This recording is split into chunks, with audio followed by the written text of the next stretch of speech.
Talk Show. Recorded live.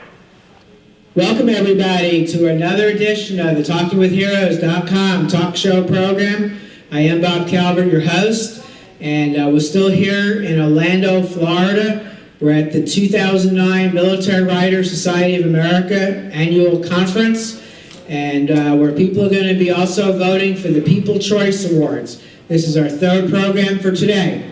So I want to welcome all of our listeners back, and for those of you who are listening in archives that you didn't hear us live, we're on TalkingWithHeroes.com. You can see all the programs that took place this weekend, October 9th and 10th.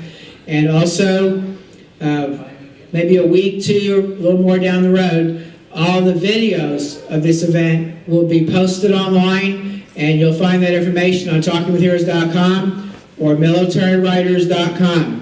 So this is our last program for today, and then we'll be back Saturday, October 10th at 9 a.m. Eastern Time with more of the Military Writers Society of America conference. And so to get us started here, I'm going to introduce Erin Rainwater. She's a veteran, she's a nurse, and she is the writer of True Colors. Welcome, Erin. Thanks. Nice to be here, Bob. Thank you very much. Why don't you start out by telling our listeners a little bit about yourself and what led you up? You're a veteran, so talk about that, a nurse, and then about your book. Okay. Upon graduation from nursing school in Pittsburgh, I joined the Army. I had planned on that while I was in nursing school. And my first duty station was at Fort Sam Houston in San Antonio. And there I was privileged to, it was right at the end of the Vietnam War, and I was privileged to be able to care for some of their repatriated POWs and MIAs, and learned a lot of their stories. And from there I went to South Korea for a year, and then I finished up at Walter Reed. And I did just my 3 years in the Army, and worked mostly in ICU and civilian hospitals after that, and I'm still a nurse. I'm on a federal disaster team and have been deployed around the country after some of the disasters like Katrina and Rita and Gustav last year, hurricanes so far for me.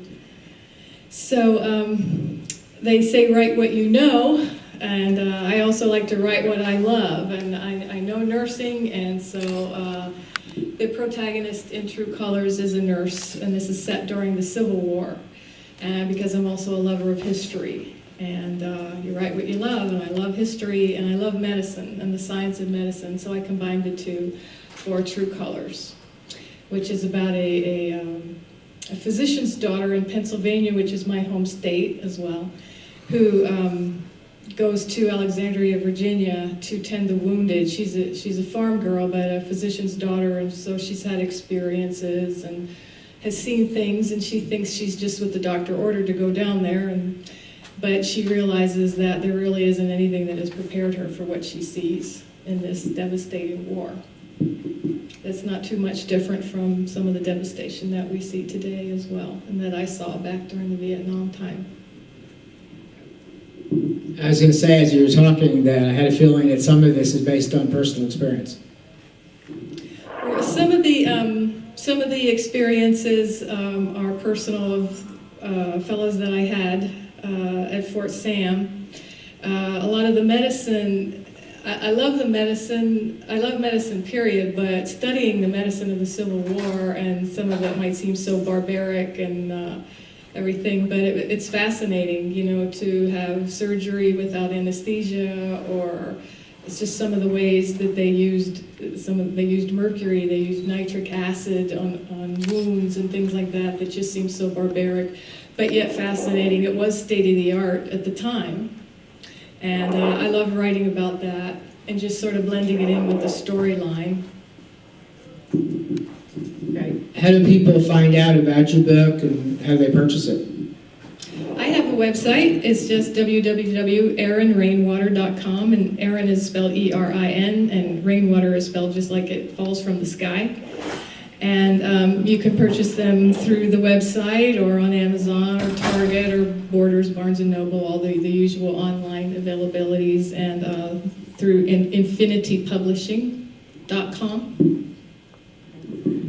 What would you like to say to the men and women who are serving right now in Iraq and Afghanistan? Thank you, thank you, thank you for being the guardians at the gate. I really do sleep better at night knowing that you're there protecting us all. You have my undying thanks and honor. And I'm a volunteer at the USO, at Rocky Mountain USO at the Denver International Airport. So if you're in a place where there's a USO out there, please go visit it. We love serving you. You're the reason we're there. Well, I'm a neighbor. I'm in Colorado Springs by Fort Carson. Oh. And they just opened a USO down at Fort Carson. They just opened one up, yeah. Matter of fact, yeah. Mm-hmm. I can't talk about a show potentially until it's actually official. Yeah. Okay, well, thank you very much. Thank you for your service to our country. Oh, thank you for sharing this with us. Thank you. Thank you.